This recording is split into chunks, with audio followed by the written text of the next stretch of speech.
저는 아버지가 돌아가신 뒤에 알았습니다. 제가 평생 원망했던 그분이 사실은 저를 살리기 위해 모든 걸 버렸다는 사실을 말입니다. 이야기 시작 전에 구독해주시면 영상 제작에 큰 힘이 됩니다. 아버지는 제가 고등학교 3학년이던 해에 어머니를 잃었습니다. 췌장암이었습니다. 진단을 받고 석 달 만에 어머니는 세상을 떠나셨습니다. 그날 이후 아버지는 완전히 다른 사람이 되셨습니다. 원래 과묵하신 분이셨지만 어머니가 돌아가신 후로는 아예 말을 못하시는 것처럼 집 안에서 침묵만 흘렀습니다. 저는 그런 아버지가 답답했습니다. 슬픔은 저도 똑같았는데 왜 혼자만 그렇게 무너지시는지 이해할 수 없었습니다. 대학 입학 후 저는 아버지와 점점 멀어졌습니다. 방학 때도 집에 가지 않았습니다. 아르바이트를 핑계 삼아 학교 근처에서 지냈습니다. 가끔 전화가 오면 짧게 안부만 묻고 끊었습니다. 아버지의 목소리는 항상 조심스러웠습니다. 밥은 먹었냐? 몸은 괜찮으냐? 같은 뻔한 질문들 뿐이었습니다. 저는 그게 더 싫었습니다. 정작 중요한 이야기는 하지 않으시면서 왜 그런 형식적인 말만 하시는지 화가 났습니다. 군대 제대 후에 취직을 했습니다. 중소기업이었지만 저는 만족했습니다. 저만의 삶을 사는 것 같아 홀가분했습니다. 그 무렵 지금의 아내를 만났습니다. 대학 동기였던 아내는 따뜻하고 배려심 깊은 사람이었습니다. 우리는 연애 2년 만에 결혼을 결심했습니다. 결혼 준비 과정에서 아버지께 연락을 드렸습니다. 결혼식 날짜를 알려드리고 참석 여부를 여쭤봤습니다. 그래, 알았다. 축하한다. 아버지의 대답은 그게 전부였습니다. 결혼 자금은 어떻게 마련했냐는 질문도, 예식장은 어디냐는 질문도 없었습니다. 저는 그날 전화를 끊으며 마음속으로 결심했습니다. 이제 아버지께 기대하는 건 아무것도 없다고. 저는 제 힘으로 살아갈 거라고 다짐했습니다. 결혼식 당일 아버지는 나타나지 않으셨습니다. 식장 뒤편에 마련된 신랑 측 하객석은 텅 비어 있었습니다. 친구 몇 명과 회사 동료들이 앉았지만 가족은 아무도 없었습니다. 신부 측 하객들의 시선이 느껴졌습니다. 장인어른과 장모님의 표정이 굳어지는 게 보였습니다. 저는 그날 처음으로 아버지가 미웠습니다. 진심으로 미웠습니다. 결혼 후 아버지와는 거의 연락을 하지 않았습니다. 1년에 한두 번 명절 때나 짧게 통화하는 게 전부였습니다. 아내는 가끔 시아버지께 연락을 드려보라고 했지만 저는 고개를 저었습니다. 그분은 나한테 관심 없어. 굳이 애쓸 필요 없어. 그렇게 3년이 흘렀습니다. 우리 부부에게 아들이 태어났습니다. 준호라는 이름을 지어줬습니다. 아내는 출산 후 아버지께 소식을 전하자고 했습니다. 아무리 그래도 손주가 태어났는데 알려드려야 하지 않을까요? 저는 마지못해 전화를 걸었습니다. 아버지, 저 아들 낳았어요. 전화 너머로 한참 동안 침묵이 흘렀습니다. 그러다 아버지의 목소리가 들렸습니다. 그래, 축하한다. 산모는 괜찮으냐? 네, 괜찮아요. 이름은 뭐라고 지었냐? 준호요. 이준호. 좋은 이름이구나. 대화는 거기서 끝났습니다. 아버지는 병원에 오시겠다는 말도, 손주를 보고 싶다는 말도 하지 않으셨습니다. 저는 전화를 끊으며 다시 한번 다짐했습니다. 이제 정말 아버지와는 남남으로 살겠다고 말입니다. 준호가 돌이 지나고 두 돌이 지났습니다. 아이는 건강하게 자랐습니다. 하지만 네 돌 무렵부터 이상한 증상이 나타났습니다. 자주 피곤해했고 얼굴이 창백했습니다. 처음에는 감기려니 했습니다. 소아과에서 감기약을 처방받아 먹였지만 증상은 나아지지 않았습니다. 오히려 점점 더 심해졌습니다. 대학병원에서 정밀 검사를 받았습니다. 혈액 검사, 소변 검사, 초음파 검사를 모두 받았습니다. 일주일 후 결과가 나왔습니다. 의사 선생님은 저희 부부를 따로 진료실로 불렀습니다. 그 순간 심장이 멎는 것 같았습니다. 만성 신부전입니다.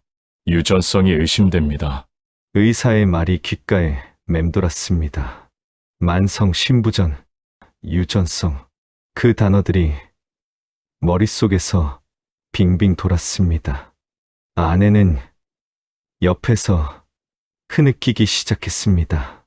저는 아무 말도 할 수 없었습니다.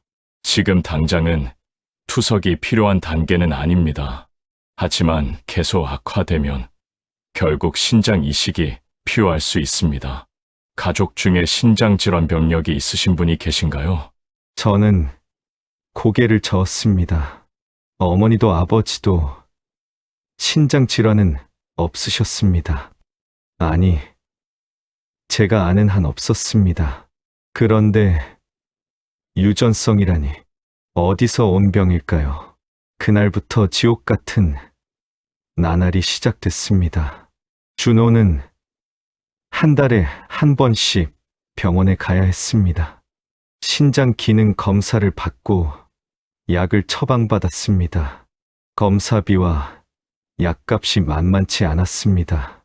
처음에는 회사 보험으로 해결할 수 있었지만 점점 부담이 커졌습니다. 준호가 5살이 됐을 때 증상이 급격히 악화됐습니다. 투석을 시작해야 한다는 통보를 받았습니다.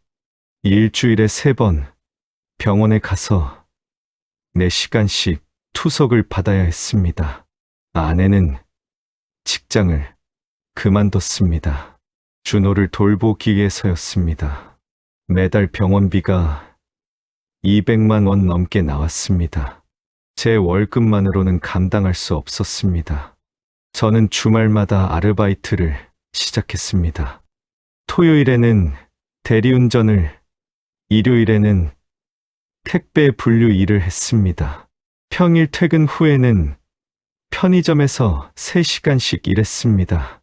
집에 들어오면 자정이 넘었습니다. 새벽 6시에 일어나 다시 회사로 출근했습니다.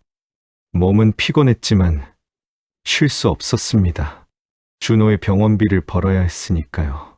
아내도 집에서 할 수 있는 부업을 시작했습니다. 준호가 잠든 후 밤늦게까지 컴퓨터 앞에 앉아 데이터 입력 일을 했습니다. 한 건당 1,000원, 하루에 30건 정도 하면 3만 원, 한 달에 80만 원 정도 벌 수 있었습니다. 하지만 돈은 항상 모자랐습니다.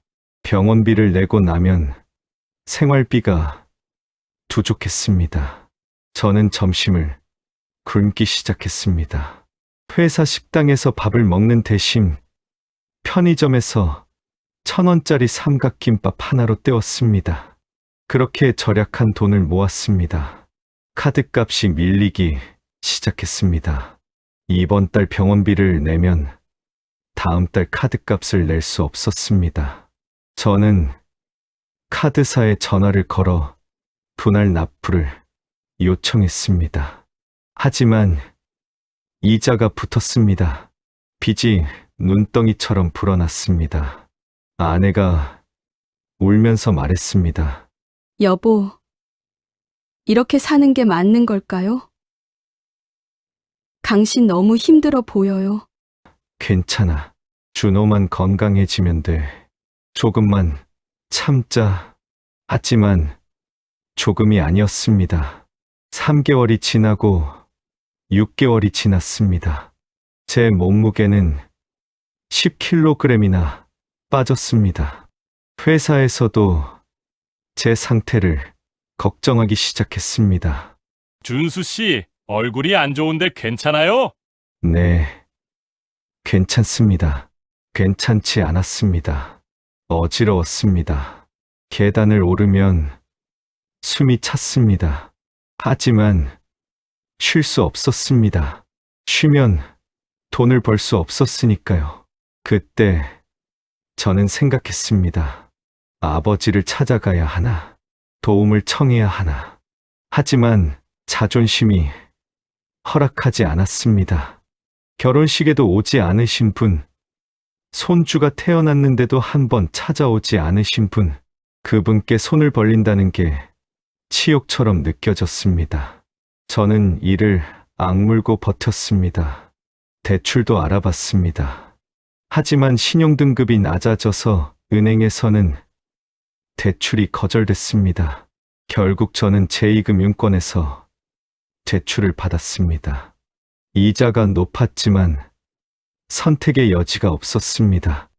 6개월이 지났을 때 담당 의사가 저를 따로 불렀습니다. 준호 아버님, 준호의 상태가 많이 나빠졌습니다. 이제 이식을 진지하게 고려해야 할 시점입니다. 이식이요? 신장 이식을 말씀하시는 건가요? 네, 더 이상 투석만으로는 버티기 어렵습니다. HLA 검사를 해보시는 게 좋겠습니다. 가족 중에 기증자가 있으면 가장 좋고요. 저는 그날 바로 검사를 받았습니다. 아내도 받았습니다.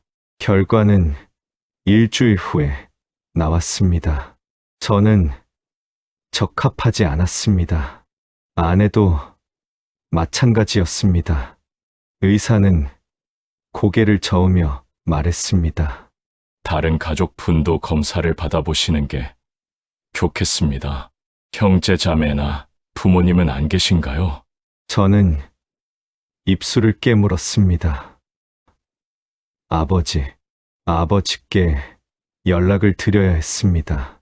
하지만 선뜻 전화기를 들 수 없었습니다. 밤새 고민했습니다. 아내는 울면서 말했습니다. 당신 자존심이 중요해요. 아니면 우리 아들이 중요해요? 그 말에 저는 정신이 번쩍 들었습니다. 맞습니다. 지금은 자존심 부릴 때가 아니었습니다. 다음 날 아침, 저는 떨리는 손으로 아버지께 전화를 걸었습니다. 신호음이 길게 울렸습니다. 한참 만에 아버지가 전화를 받으셨습니다. 여보세요? 아버지, 저예요. 준수예요. 그래, 무슨 일이냐? 목소리가 예전보다 더 쉬어 있었습니다. 기운이 없어 보였습니다. 저는 숨을 크게 들이마시고 말했습니다. 아버지, 준호가 많이 아파요. 신장 이식이 필요한데 제가 안 맞아서요. 아버지가 검사 한번 받아주실 수 있으세요? 전화 너머로 침묵이 흘렀습니다. 너무 오래 침묵이 이어져서 전화가 끊긴 줄 알았습니다. 그때 아버지의 목소리가 들렸습니다. 알았다. 병원이 어디냐? 저는 병원 이름과 담당 의사 이름을 알려드렸습니다. 아버지는 알았다는 짧은 대답만 하시고 전화를 끊으셨습니다. 저는 멍하니 전화기를 내려다봤습니다. 이게 끝인가? 오시기는 하실까? 불안한 마음에 며칠을 보냈습니다. 사흘 후 병원에서 연락이 왔습니다. 아버지께서 HLA 검사를 받으러 오셨다는 연락이었습니다. 저는 급히 병원으로 달려갔습니다. 체열실 앞에서 아버지를 만났습니다. 3년 만이었습니다. 아버지는 눈에 띄게 야위셨습니다. 얼굴은 푸석푸석했고 머리카락은 하얗게 새어 있었습니다. 옷도 헐렁해 보였습니다. 살이 많이 빠진 것 같았습니다. 아버지, 저는 그렇게 부르고 더 이상 말을 잇지 못했습니다. 아버지는 고개를 끄덕이시며 말했습니다. 검사 받았다. 결과는 일주일 후에 나온다더구나. 네, 오셔서 감사합니다. 준호는 어떠냐? 많이 아프냐? 저는 고개를 숙였습니다. 목이 메었습니다. 많이 힘들어해요. 투석 받을 때마다 울어요. 아버지는 한참 동안 아무 말 없이 서 계셨습니다. 그러다 조용히 말했습니다. 한번 보고 싶구나. 준호를.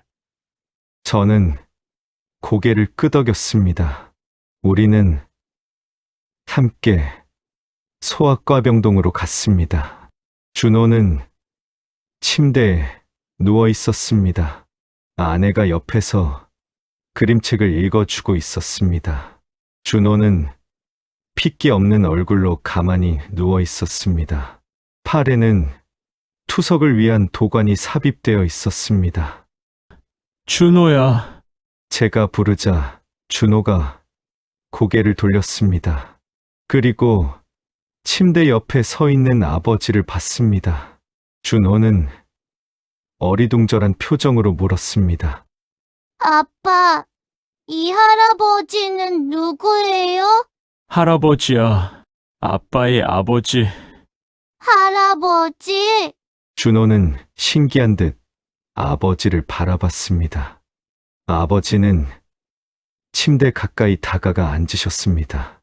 그리고 조심스럽게 준호의 손을 잡았습니다. 준호야, 안녕. 할아버지란다. 안녕하세요, 할아버지. 준호가 힘없이 인사했습니다. 아버지의 눈가가 붉어졌습니다.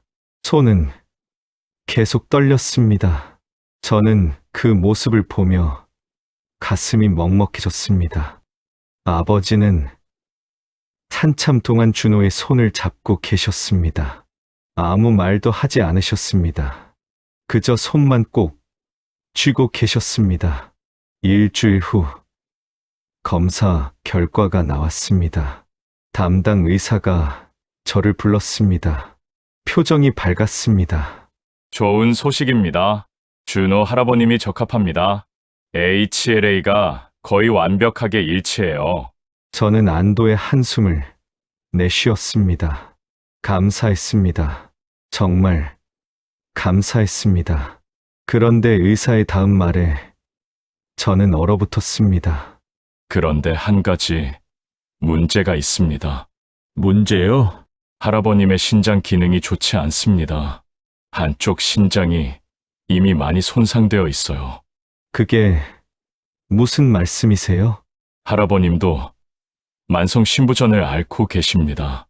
아마 오래전부터 병을 가지고 계셨던 것 같은데 관리를 전혀 안 하셨네요. 이 상태로 기증을 하시면 할아버님이 위험합니다. 저는 머리를 한 대 얻어맞은 것 같았습니다. 아버지도 신부전이라니. 그것도 오래전부터. 그러면 준호의 병은 아버지로부터 유전된 것이었습니다. 그럼 이식은 못하는 건가요? 의사는 난처한 표정으로 말했습니다. 의학적으로는 가능합니다. 하지만 권하지 않습니다. 할아버님의 건강이 매우 나빠질 수 있습니다. 자칫하면 할아버님도 투석을 받아야 하는 상황이 올 수 있어요. 저는 곧바로 아버지께 전화를 드렸습니다. 아버지도 신장이 안 좋으시다면서요? 왜 말씀 안 하셨어요? 별거 아니다. 별거 아니긴요. 의사 선생님이 그러시는데 이식하시면 아버지가 위험하시대요. 안 됩니다. 다른 방법을 찾겠습니다. 준수야, 아버지 목소리가 낮게 가라앉았습니다. 나는 괜찮다. 준호가 먼저다. 아버지, 내 말 들어라. 나는 이미 충분히 살았다. 하지만 준호는 아직 어리지 않냐. 내가 할 수 있는 일이 이것밖에 없다. 저는 말문이 막혔습니다. 아버지의 목소리에는 단호함이 묻어났습니다. 처음 듣는 어조였습니다. 아버지, 하지만 준수야, 부탁이다. 내가 해야겠다. 전화는 그렇게 끊겼습니다. 저는 멍하니 앉아 있었습니다. 아내가 옆에서 물었습니다. 어떻게 된 거예요? 저는 아무 대답도 할 수 없었습니다. 머릿속이 복잡했습니다. 아버지의 신장을 받는다는 것. 그것은 아버지의 건강을 담보로 하는 것이었습니다. 하지만 준호를 살리려면 다른 방법이 없었습니다. 내 사자 이식을 기다리기에는 준호의 상태가 너무 급박했습니다. 며칠 밤을 뜬 눈으로 지새웠습니다. 결국 저는 아버지의 뜻을 받아들이기로 했습니다. 아버지께 다시 전화를 드렸습니다. 아버지, 정말 괜찮으신 거예요? 그래, 걱정하지 마. 감사합니다. 아버지, 준호를 잘 키우고 와. 그렇게 이식 수술 날짜가 잡혔습니다. 한 달 후였습니다. 그 한 달 동안 아버지는 병원에서 정밀 검사를 받으셨습니다. 몸 상태를 최대한 끌어올리기 위해 입원도 하셨습니다. 저는 매일 병원에 갔습니다. 낮에는 준호를, 저녁에는 아버지를 찾아뵀습니다. 아버지의 병실에 들어설 때마다 가슴이 무거워졌습니다. 아버지는 침대에 누워 링거를 맞고 계셨습니다. 얼굴은 더욱 초췌해졌습니다. 하지만 제가 들어가면 억지로라도 미소를 지으려 애쓰셨습니다. 준호는 어떠냐? 조금 나아졌어요.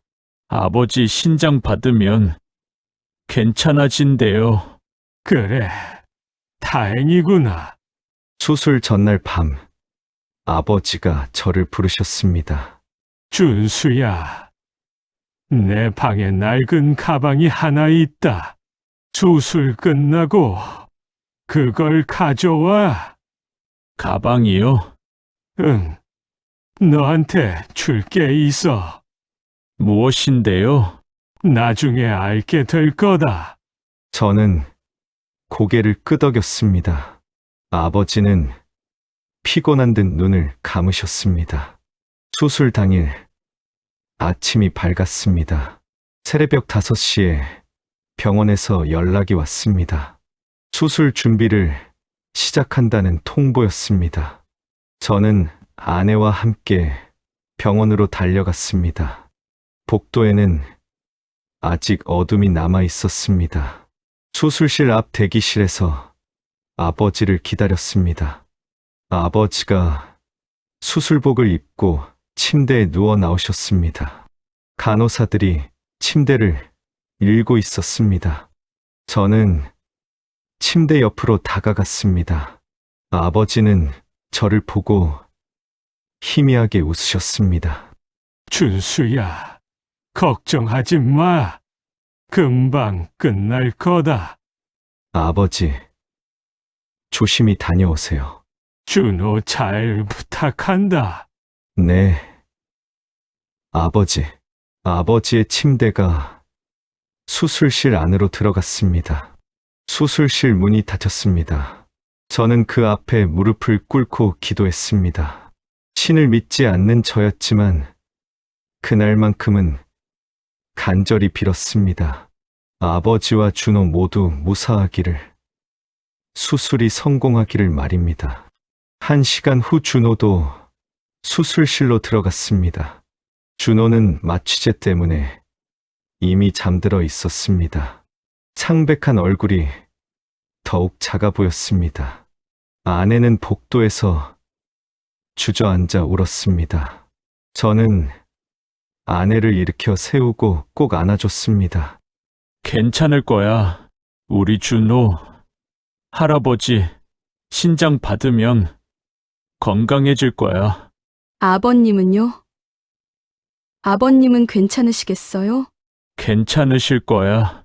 아버지는 강하신 분이니까. 저는 그렇게 말했지만 사실 제 마음도 불안했습니다. 의사가 했던 말이 계속 머릿속을 맴돌았습니다. 아버지의 신장 기능이 이미 많이 손상되어 있다는 것, 수술 후 합병증이 올 수 있다는 것, 최악의 경우 아버지도 평생 투석을 받아야 할 수도 있다는 것. 수술은 6시간이 걸렸습니다. 그 시간이 마치 60시간처럼 느껴졌습니다. 시계를 보고 또 봤습니다. 초침이 움직이는 소리가 들리는 것 같았습니다. 복도를 걸어 다니고 자판기 커피를 마시고 또 걸어 다녔습니다. 아내는 의자에 앉아 묵주를 돌렸습니다. 오후 2시 수술실 문이 열렸습니다. 집도이가 나왔습니다. 마스크를 벗으며 저희에게 다가왔습니다. 저는 심장이 터질 것 같았습니다. 수술 잘 끝났습니다. 그 말을 듣는 순간 온몸에 힘이 빠졌습니다. 아내는 그 자리에서 주저앉아 울었습니다. 저도 눈물이 쏟아졌습니다. 감사합니다. 선생님, 정말 감사합니다. 할아버님 상태가 걱정되긴 하지만 일단은 안정적입니다. 준호는 아주 잘 견뎠어요.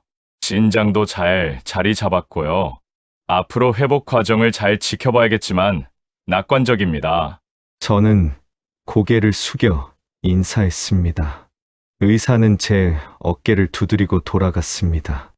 1시간 후 준호가 회복실로 옮겨졌습니다. 저희는 유리창 너머로 준호를 봤습니다. 작은 몸에 온갖 선과 관이 연결되어 있었습니다. 하지만 숨을 쉬고 있었습니다. 살아 있었습니다. 아버지는 중환자실로 옮겨졌습니다. 면회는 하루에 2번, 10분씩만 가능했습니다. 저는 면회 시간마다 중환자실로 갔습니다. 아버지는 침대에 누워 계셨습니다. 의식은 있었지만 말을 할 수 없었습니다. 입에 삽관이 되어 있었기 때문입니다. 저는 아버지의 손을 잡았습니다. 아버지는 눈으로 저를 바라보셨습니다. 아버지, 준호 수술 잘 됐어요. 이제 괜찮아질 거래요. 아버지의 눈에서 눈물이 흘렀습니다. 저는 그 눈물을 닦아드렸습니다. 아버지도 힘내세요. 빨리 회복하셔야 해요. 준호가 할아버지 보고 싶어 해요. 아버지는 고개를 약하게 끄덕이셨습니다. 면회 시간이 끝나고 저는 중환자실 밖으로 나왔습니다. 복도 끝 벤치에 앉아 한참을 울었습니다. 고마웠습니다. 그리고 미안했습니다. 왜 진작 아버지의 마음을 알아채지 못했을까? 왜 그렇게 오해만 했을까? 사흘 후 준호가 일반 병실로 옮겨졌습니다. 마취에서 깨어난 준호는 처음으로 제대로 된 얼굴빛을 보였습니다. 투석을 받을 때의 창백함이 사라지고 뺨에 혈색이 돌았습니다. 의사는 신장이 잘 기능하고 있다고 했습니다. 거부 반응도 없었습니다. 할아버지는요? 할아버지는 언제 와요? 준호가 물었습니다. 저는 준호의 머리를 쓰다듬으며 대답했습니다. 할아버지도 아프셔서 지금 쉬고 계신단다. 조금 있으면 오실 거야. 할아버지 아파요? 저 때문이에요? 아니야. 할아버지는 준호한테 선물을 주신 거야. 건강해지라고. 무슨 선물이요? 할아버지의 사랑이란다. 준호는 어리둥절한 표정으로 저를 바라봤습니다. 아직 어려서 이해하기 어려웠을 것입니다. 하지만 언젠가는 알게 될 것입니다. 할아버지가 얼마나 큰 사랑으로 자신을 살렸는지 말입니다. 일주일이 지났습니다. 아버지는 여전히 중환자실에 계셨습니다. 상태가 좋지 않았습니다. 신장 기능이 급격히 떨어졌고 다른 장기들도 약해지고 있었습니다. 의사는 심각한 표정으로 말했습니다. 할아버님 상태가 예상보다 좋지 않습니다. 수술 전부터 몸 상태가 안 좋으셨던 게 영향을 미치는 것 같습니다. 그럼 어떻게 해야 하나요? 지금은 지켜볼 수밖에 없습니다. 할아버님의 회복력에 달려 있습니다. 저는 매일 중환자실 앞에서 기다렸습니다. 면회 시간이 되면 들어가서 아버지의 손을 잡았습니다. 아버지는 대부분의 시간을 잠으로 보내셨습니다.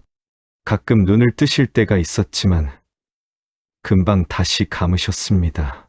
2주일이 지났습니다. 아버지의 상태는 더 나빠졌습니다. 의사가 저를 따로 불렀습니다.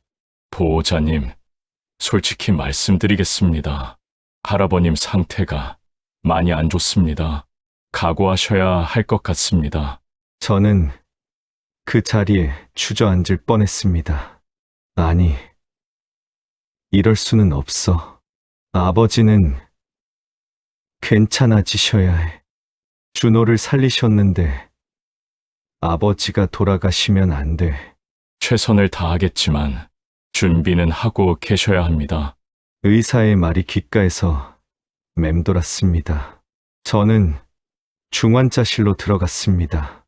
아버지는 여러 기계에 둘러싸여 누워 계셨습니다.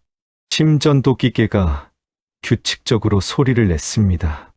하지만 그 소리가 점점 약해지는 것 같았습니다. 아버지, 저는 아버지의 손을 잡았습니다. 차가웠습니다. 저는 두 손으로 아버지의 손을 감싸 쥐었습니다. 아버지, 포기하시면 안 돼요. 준호가 건강해졌어요. 아버지, 덕분이에요. 이제 아버지도 나으셔야 해요. 아버지는 대답이 없었습니다. 다만 심전도 소리만 계속 울렸습니다. 3주일째 되던 날 밤 병원에서 급한 연락이 왔습니다. 아버지의 상태가 급격히 악화됐다는 것이었습니다. 저는 급히 병원으로 달려갔습니다. 중환자실 앞에는 의료진이 분주하게 움직이고 있었습니다. 보호자분, 들어가 보세요. 빨리. 간호사의 말에 저는 중환자실로 뛰어 들어갔습니다. 아버지는 침대에 누워 계셨습니다. 여러 기계들이 경보음을 내고 있었습니다. 의사들이 응급처치를 하고 있었습니다. 아버지, 아버지, 저는 아버지 곁으로 달려갔습니다. 아버지는 눈을 뜨셨습니다. 희미하게 저를 보셨습니다. 입술이 움직였습니다. 삽관 때문에 소리는 나지 않았지만 이 모양으로 알 수 있었습니다. 준호, 네, 아버지, 준호 괜찮아요. 건강해졌어요. 아버지 덕분이에요. 아버지는 희미하게 미소를 지으셨습니다. 그리고 눈물이 흘러내렸습니다. 저도 울었습니다. 아버지, 가지 마세요. 제발요. 아버지는 천천히 고개를 저으셨습니다. 그리고 다시 입술을 움직이셨습니다. 사랑한다. 그것이 아버지의 마지막 말씀이었습니다.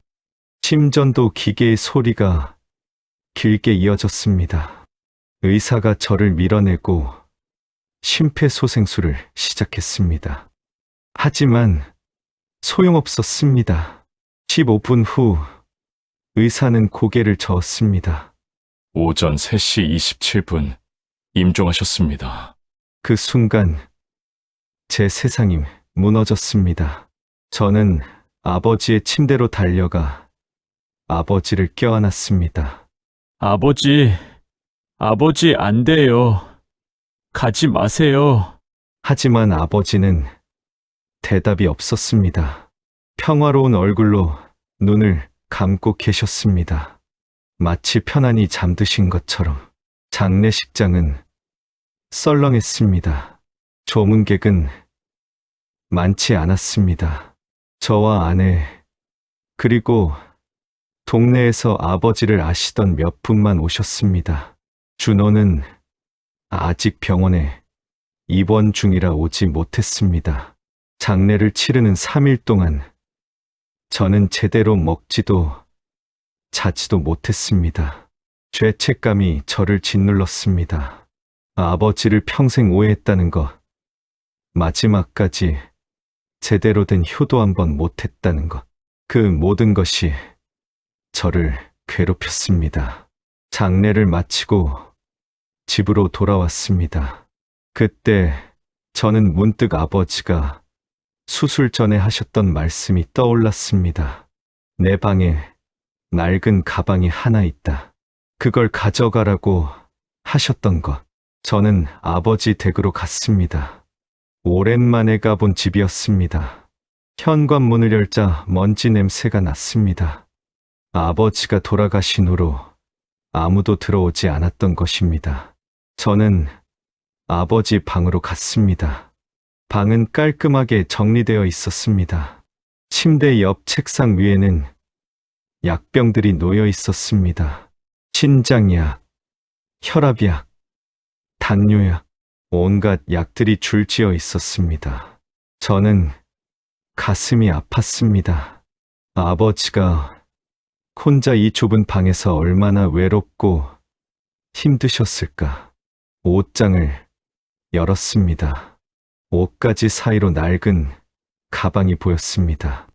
검은색 천 가방이었습니다. 저는 그것을 꺼내 침대에 올려놓았습니다. 지퍼를 열었습니다.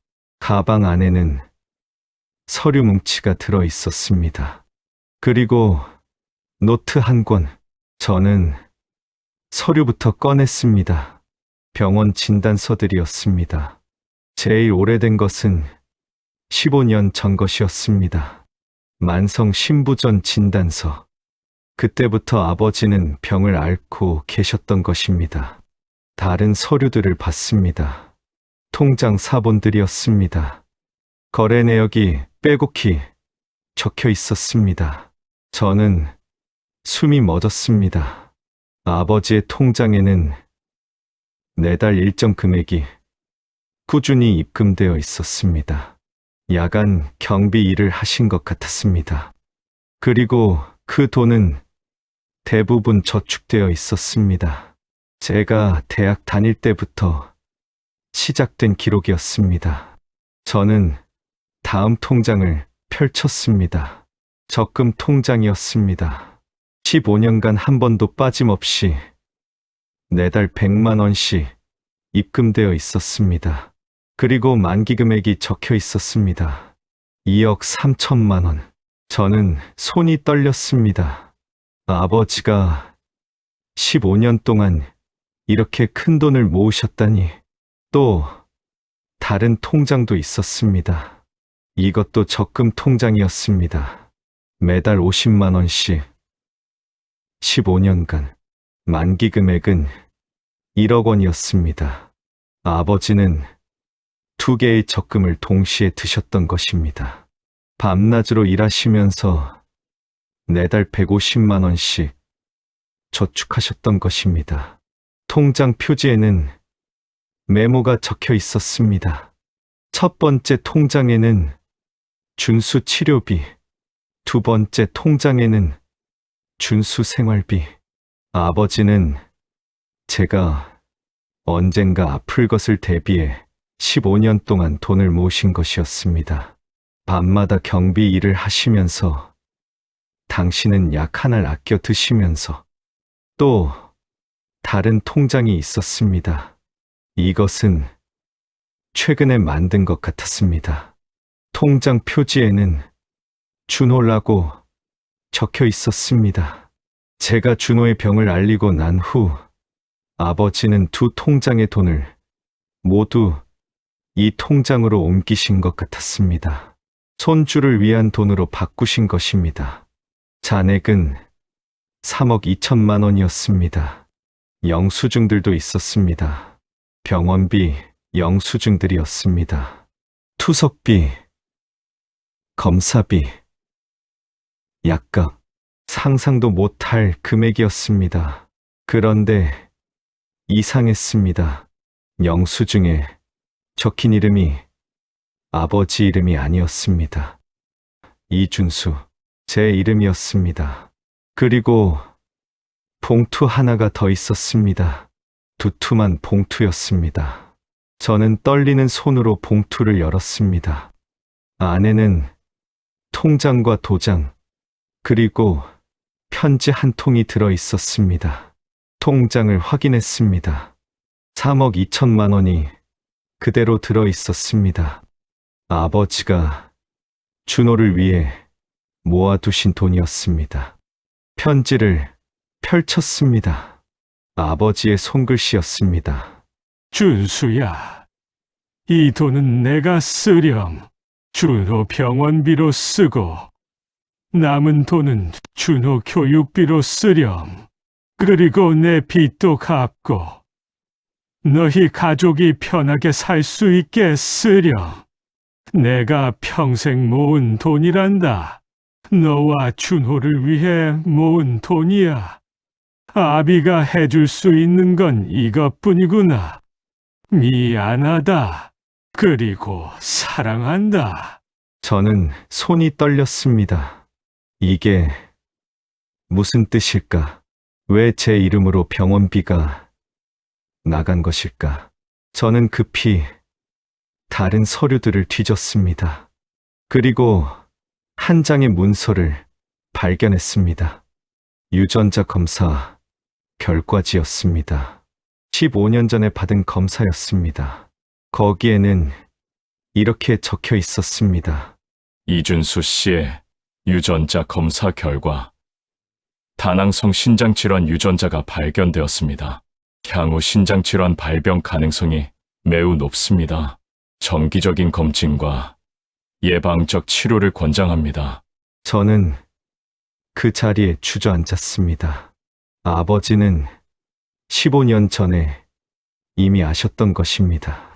제가 유전병을 가지고 있다는 것을, 그리고 언젠가 발병할 것이라는 것을 아버지는 그때부터 준비하셨던 것입니다.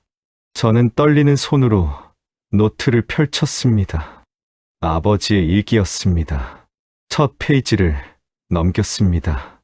오늘 준수의 유전자 검사 결과를 받았다. 내 병이 준수한테도 간 것이다. 내가 준수한테 이런 병을 물려준 것이 너무 미안하다. 어떻게 해야 하나? 준수는 아직 22살밖에 안 됐는데 준수한테 말해야 하나? 아니다. 말하면 준수가 얼마나 놀라고 두려워할까? 아직은 발병하지 않았으니 말하지 말자. 대신 내가 준비하자.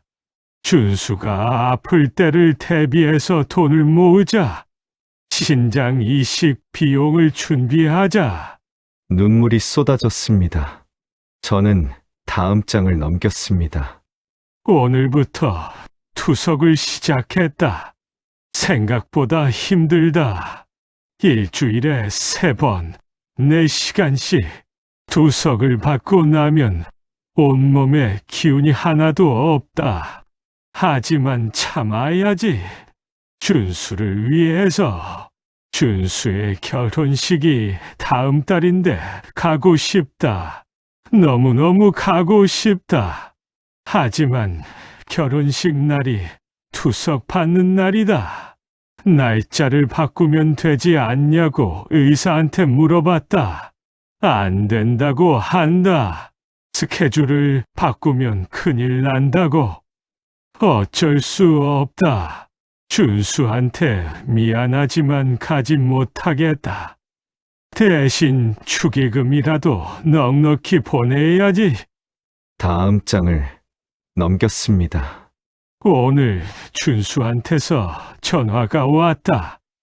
아들이 태어났다고. 목소리가 얼마나 기쁜지. 나도 기뻤다. 손주가 생겼다. 이름이 준호라고 했다. 좋은 이름이다. 보고 싶다. 달려가고 싶다. 하지만 요즘 내 몸 상태가 안 좋다. 얼굴이 부어있고 팔은 멍투성이다. 손주한테 이런 모습을 보이고 싶지 않다. 조금만 기다리자. 몸이 좋아지면 그때 가자. 저는 페이지를 넘기고 또 넘겼습니다. 모든 페이지가 저에 대한 이야기였습니다. 저를 걱정하는 마음, 저를 사랑하는 마음이 빼곡히 적혀 있었습니다. 준수가 나를 원망하는 것 같다. 당연하다. 아비 노릇을 제대로 못했으니까. 결혼식에도 안 가고 손주 태어났는데도 안 찾아가오. 하지만 어쩔 수 없다. 차라리 나를 원망하는 게 낫다. 내 병 때문에 걱정하는 것보다는 준수는 자기 인생을 살아야 한다. 늙은 아비 뒷바라지 하느라 인생 낭비하면 안 된다. 저는 계속 페이지를 넘겼습니다. 그리고 마지막 부분에 이르렀습니다. 준수한테서 전화가 왔다. 준호가 아프다고. 신장 이식이 필요하다고.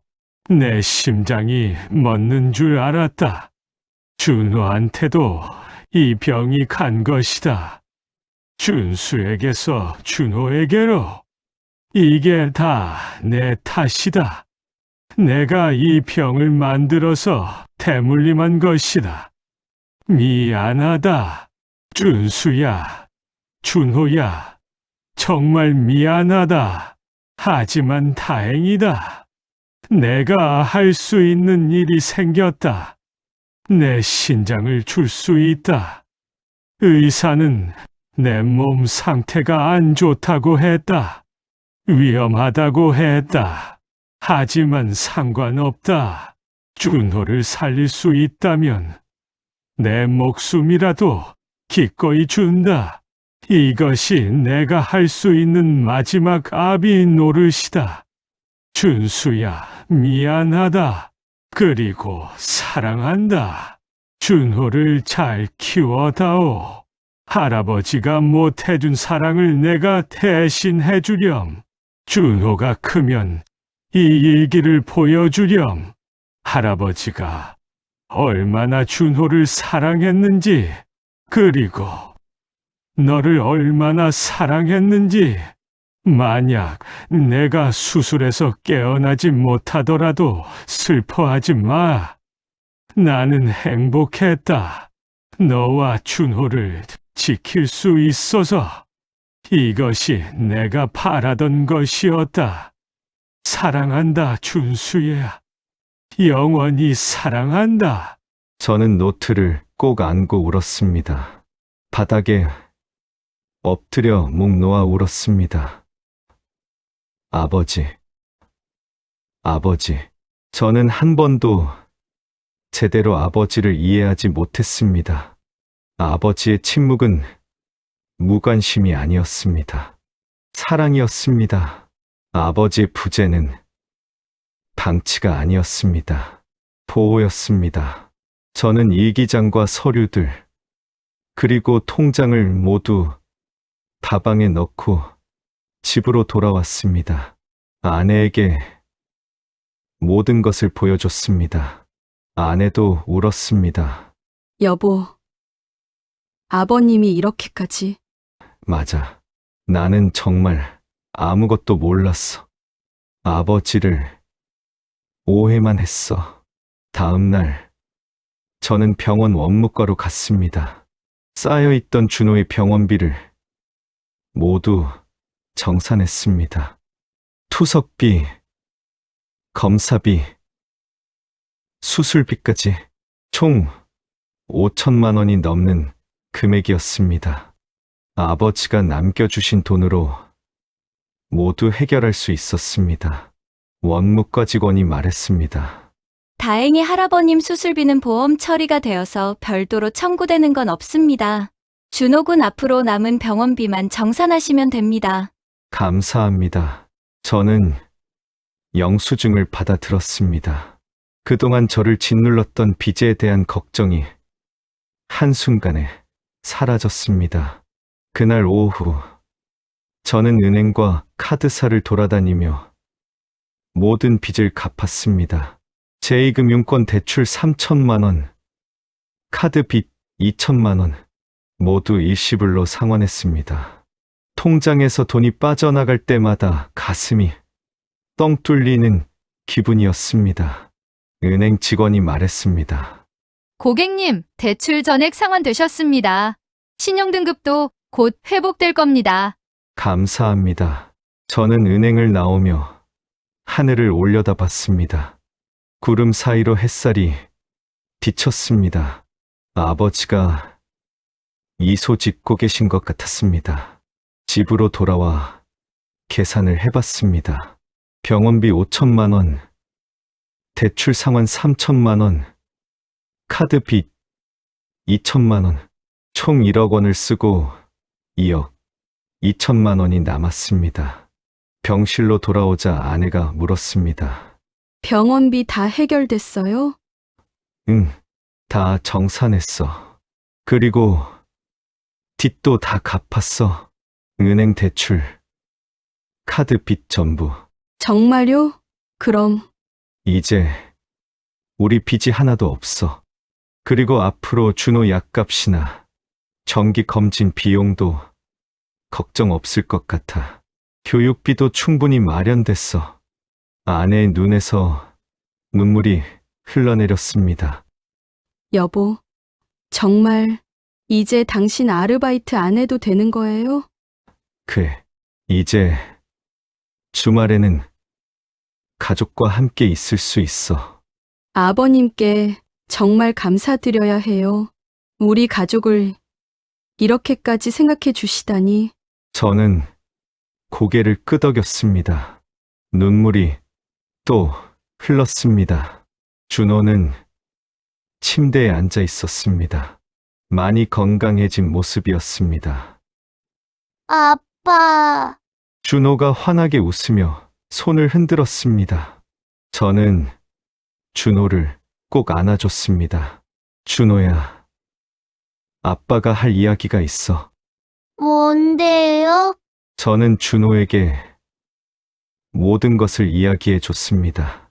할아버지가 어떻게 준호를 살렸는지, 할아버지가 얼마나 준호를 사랑했는지, 그리고 할아버지가 우리 가족을 위해 평생을 희생하셨다는 것을 준호는 눈물을 흘리며 들었습니다.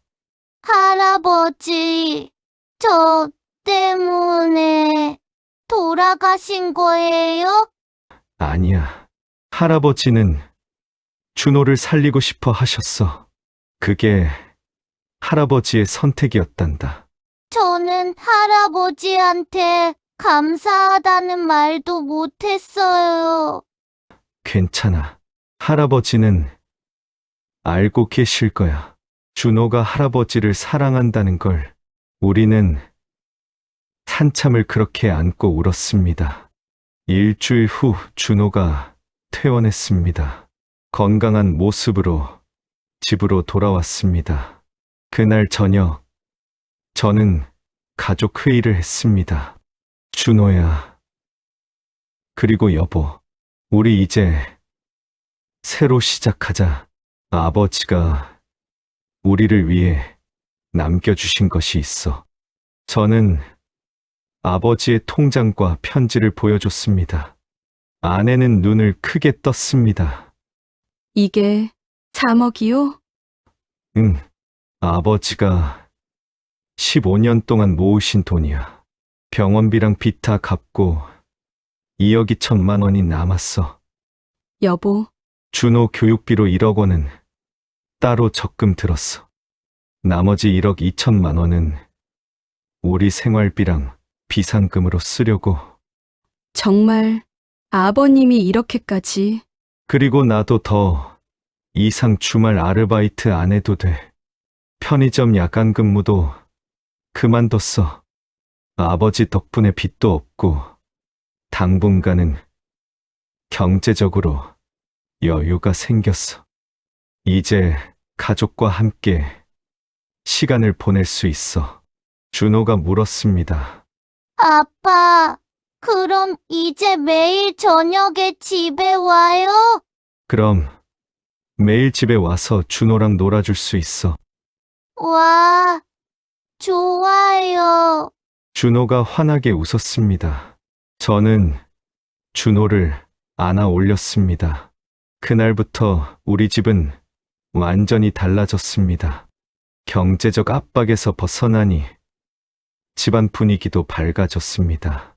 저는 주말마다 가족과 함께 시간을 보낼 수 있었습니다. 공원에도 가고 외식도 하고 준호가 가고 싶어 하던 놀이공원도 갔습니다. 아내도 마음에 여유가 생겼습니다. 당신 요즘 얼굴이 밝아졌어요. 그래, 마음이 편해서 그런가 봐. 아버지 덕분이야. 정말 아버님께 감사드려요. 우리 가족을 이렇게 지켜주시다니. 저는 아버지가 남겨주신 돈을 소중하게 관리했습니다. 준호의 교육비로 쓰기로 한 7천만 원은 따로 적금을 들었습니다. 준호가 크면 좋은 교육을 받을 수 있도록 말입니다. 몇 달이 지났습니다. 저는 회사에서도 인정받기 시작했습니다. 예전에는 주말 아르바이트 때문에 피곤해서 업무에 집중하기 어려웠는데 이제는 달랐습니다. 여유가 생기니 일의 효율도 높아졌습니다. 부장님이 저를 불렀습니다. 준수 씨, 요즘 일 잘하던데요. 다음 프로젝트 리더 맡아볼래요? 정말요? 감사합니다. 가정 형편이 좀 나아졌나 봐요. 얼굴이 밝아졌어요. 네. 덕분에 많이 좋아졌습니다. 저는 프로젝트를 성공적으로 이끌었고 그 결과 승진도 했습니다. 월급도 올랐습니다. 이제 우리 가족은 경제적으로 안정을 찾았습니다. 모두 아버지 덕분이었습니다. 아버지, 준호 데리고 왔어요. 아버지 덕분에 준호가 건강해졌어요. 준호가 묘비 앞에 꽃을 놓으며 말했습니다. 할아버지, 감사해요. 저 건강하게 잘 살게요.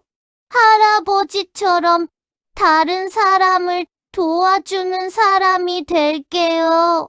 바람이 불었습니다. 따뜻한 바람이었습니다. 마치 아버지가 대답하시는 것 같았습니다. 1년이 지났습니다. 준호는 완전히 건강해졌습니다. 학교도 잘 다니고 친구들과도 잘 어울렸습니다. 정기검진 결과도 항상 좋았습니다. 신장이 잘 기능하고 있었습니다. 어느 일요일, 저는 준호를 데리고 아버지 묘소를 찾았습니다. 어머니, 곁에 모신 아버지, 준호 데리고 왔어요. 아버지 덕분에 준호가 건강해졌어요. 준호가 묘비 앞에 꽃을 놓으며 말했습니다. 할아버지, 감사해요. 저 이제 학교도 잘 다녀요. 친구들도 많이 사귀었어요. 아빠가 그러는데 할아버지가 저를 위해 돈도 많이 모아주셨대요. 정말 감사해요. 저도 묘비 앞에 무릎을 꿇고 말했습니다. 아버지, 저희 이제 잘 살고 있어요.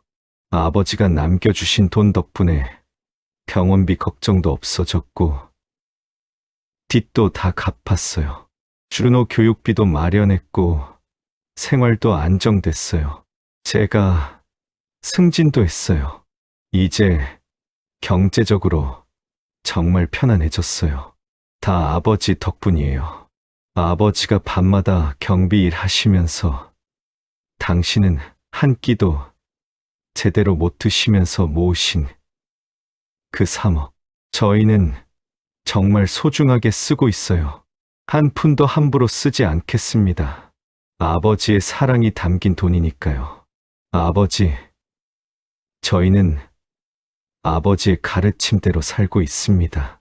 서로 사랑하며 서로 돕고 살고 있습니다. 준호는 건강하게 자라고 있습니다. 아버지의 사랑이 준호 안에 살아 숨쉬고 있습니다. 아버지, 감사합니다. 저를 낳아주셔서, 저를 사랑해 주셔서, 준호를 살려주셔서 감사합니다. 아버지의 아들로 태어난 것이 제 인생 최고의 축복이었습니다. 이제 저도 아버지가 해주신 것처럼 준호를 사랑하며 살겠습니다. 그리고 언젠가 저도 아버지 곁으로 갈 때 당당하게 말씀드릴 수 있을 것입니다. 저도 아버지처럼 가족을 사랑하며 살았다고. 사랑합니다. 아버지, 영원히 사랑합니다. 저는 일기장을 덮었습니다. 창밖으로 별이 빛나고 있었습니다. 그 별들 중 하나가 아버지일 것 같았습니다. 저희를 지켜보며 미소 짓고 계실 아버지. 저는 창가에 서서 하늘을 올려다봤습니다. 아버지, 보고 싶어요. 정말 보고 싶어요. 하지만 괜찮아요. 아버지의 사랑이 제 안에 살아있으니까요. 그 사랑으로 저는 살아갈 수 있어요. 감사합니다. 아버지, 바람이 불었습니다. 따뜻한 바람이었습니다. 마치 아버지의 포옹 같았습니다. 저는 미소를 지었습니다. 그리고 다시 살아갈 힘을 얻었습니다. 아버지께서 주신 사랑으로, 아버지께서 가르쳐 주신 대로 가족을 사랑하며 서로를 아끼며 그렇게 살아가겠습니다. 영원히.